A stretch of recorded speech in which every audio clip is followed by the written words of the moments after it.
Chapter number 11।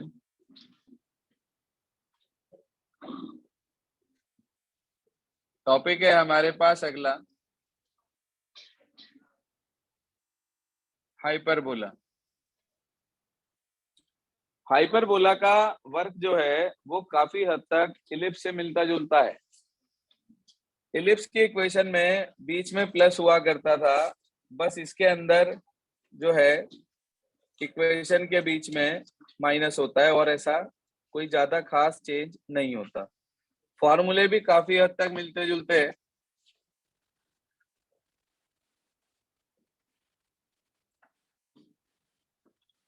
सुनिए ध्यान से। पहली कैटेगरी का हाइपरबोला जो कि एक्स एक्सिस पे मौजूद है, ये इस तरीके से बनता है। इसके अंदर ये कहलाती है आपके पास कॉन्जुगेट एक्सिस, जैसे उसमें मेजर और माइनर होती थी ना, इसमें कहलाती है कॉन्जुगेट एक्सिस, और दूसरी कहलाती है ट्रांसवर्स एक्सिस।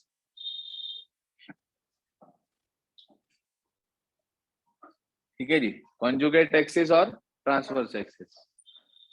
इसमें जो इक्वेशन होती है वो होती है X square upon A square minus Y square upon B square is equals to 1। इसमें ए और बी का बड़ा होना कोई जरूरी नहीं है।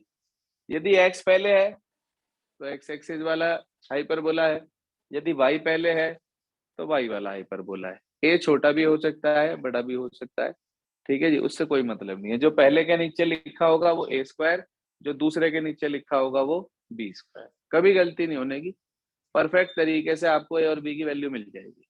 अब आगे, जैसे ही आप ए और बी कैलकुलेट कर चुके होंगे, सबसे पहले आपको सी निकालना है, जिसका फार्मूला अंडर रूट ए स्क्वायर प्लस बी स्क्वायर। मैंने आपको बताया था इलिप्स के अंदर इक्वेशन में प्लस होता था या माइनस, इसमें यहाँ माइनस है इक्वेशन में और सी वाले में प्लस है। गलती होने के चांसेस जीरो। एकदम याद रहेगी बात कि प्लस वाले के साथ माइनस है, माइनस वाले के साथ प्लस। टिप्स बनाने जरूरी होते हैं। अब हमें सी मिल गया। सबसे पहली बात आती है इसके अंदर फोकाई, फोकस। दो फोकस होते हैं इसके भी, एक इधर एक इधर। कोऑर्डिनेट वही प्लस माइनस C0। दूसरा हमारे पास आता है इसके वर्टिसेस। वर्टिसेस भी दो होते हैं, एक यहाँ पर एक यहाँ पर। Plus minus A,0 x axis पर है A0 और माइनस A,0। ऐसे ही दो फोकस थे C0 और माइनस C0। तो वर्टिसेस आपके पास आ गए, फोकाई आपके पास आ गए। अगला आता है इसके अंदर हमारे पास number 3, length of transverse axis. जैसे मेजर एक्सिस की लेंथ 2 है, ऐसे ट्रांसवर्स एक्सिस की लेंथ आ जाती है 2a। जी हाँ, length of conjugate axis. Conjugate axis की अगर हम बात करें तो उसकी लेंथ हमारे पास होती है 2b। एक उसके अंदर हमारे पास था इसेंट्रिसिटी, याद है आपको? क्या फॉर्मूला था इसेंट्रिसिटी का? C upon a. तो वही formula E is equals to c upon a यहाँ भी है। एक उसके अंदर थी लेटस रेक्टम। क्या फार्मूला था लेटस रेक्टम का? 4a 4a पैराबोला का था संस्कृति। 2b square upon a 2b square upon a. वही फार्मूला यहाँ भी है। तो आपने देखा कि काफी हद तक जो फार्मूले हमारे पास हैं हाइपरबोला के, वो मिलते जुलते हैं इलिप्स के साथ। तो अगर आपको इलिप्स अच्छे से पता है, उसके फार्मूले अच्छे से ध्यान है, तो आपको लेटेस्ट रेक्टम की लेंथ निकालने में या बाकी फार्मूले याद करने में हाइपरबोला के दिक्कत नहीं आएगी। यहाँ तक क्लियर है सर? कोई परेशानी? बात करें हम दूसरी टाइप के हाइपरबोला की, ये इसकी इक्वेशन हमारे पास होती है Y square upon A square minus X square upon B square equals to 1। C का फॉर्मूला वही अंडर रूट ए स्क्वायर प्लस बी स्क्वायर। उसके बाद पहला फॉर्मूला फोकाई की अगर मैं बात करूं तो वाई एक्सिस पे फोकाई होंगे 0 प्लस माइनस सी। दूसरा वर्टिसेस की बात करें यदि 0 प्लस माइनस ए। ठीक है जी। बाकी के इसके आगे के फॉर्मूले ये लिखे और इसके आगे के भी फॉर्मूले ये लिखे। ठीक है जी। लेंथ ऑफ ट्रांसवर्स एक्सिस दोनों के लिए 2a होती है, कॉन्जुगेट एक्सिस दोनों के लिए 2a होती है, इसेंट्रिसिटी का फार्मूला दोनों के लिए c अपॉन a होता है, लेटस रेक्टम की लेंथ दोनों के लिए 2b स्क्वायर अपॉन a होती है। इंडिपेंडेंट टॉपिक है, पिछले किसी टॉपिक से इसका कोई लेना देना नहीं है। अगर आपने पिछला नहीं भी समझा तो भी आप इसको कर सकते हैं। यहाँ तक ओके हो गई सारी बात? फॉर्मूलाज नोट कर लीजिए अपने पास।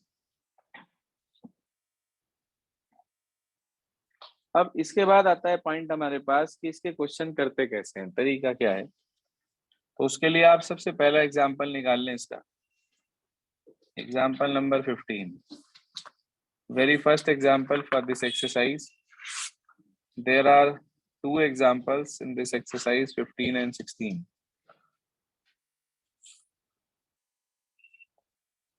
कर लिया नोट?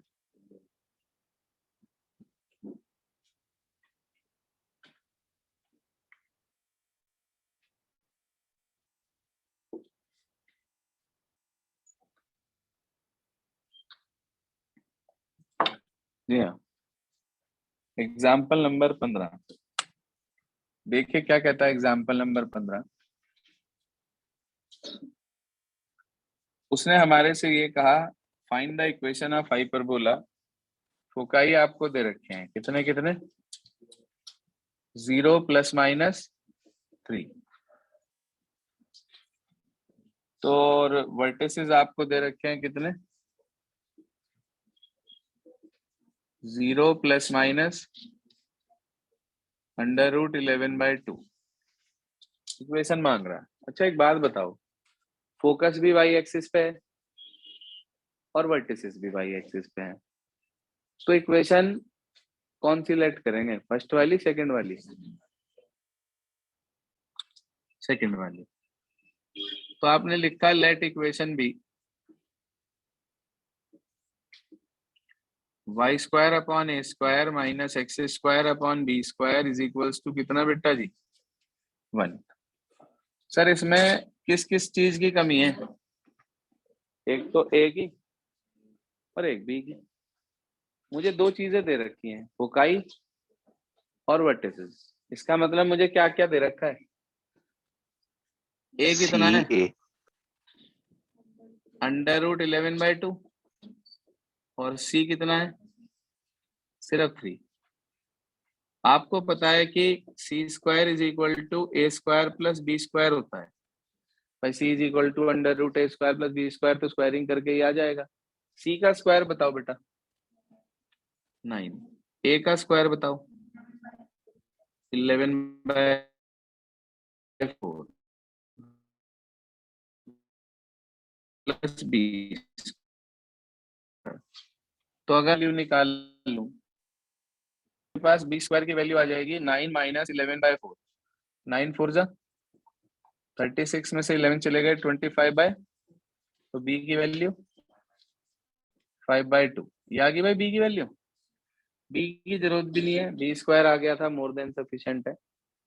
अब आपको इक्वेशन में वैल्यू रखनी है, Y square upon A square, इसका स्क्वायर 11/4, फिर minus X square upon B का स्क्वायर 25/, इक्वल टू कितना, 1। इसे ऊपर भेज देंगे, 4y square upon 11 minus 4x square upon equals to कितना, चेक करिए आंसर क्या दिया है।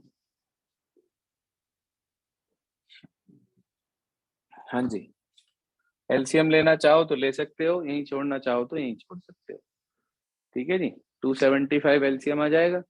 25 की मल्टीप्लाई 4 से हो जाएगी 100, 11 की 4 से हो जाएगी 44, इक्वल्स टू 275 आपको मिल जाएगा। यहाँ भी छोड़ सकते हैं, कोई परेशानी? आसान है। इसके बाद आगे चलते हैं, अगला क्या कहता है देखिए ध्यान से। Example number next 16th example.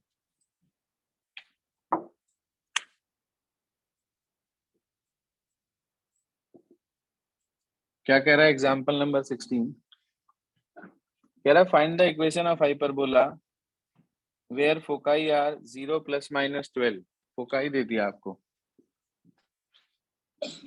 0 ± 12। चलो जी आगे क्या कह रहा, लेटेस्ट रेक्टम की लेंथ दे दी 36, LR 36। कौन से एक्सिस का हाइपरबोला है? कैसे पता चल रहा है वाई का है? फोकाई वाई एक्सिस पे है, इसलिए हमें साफ पता चल रहा है कि हमारे पास ये जो हाइपरबोला है ये वाई एक्सिस का हाइपरबोला है। तो आपने इक्वेशन लेट कर ली, let equation be y² / a² - x² equal to, कमी किसकी है? ए की और बी की। फोकाई दे रखा आपको, मतलब C12 दे रखा। लेटेस्ट रेक्टम मतलब 2b² / a = 36, ये दे रखा।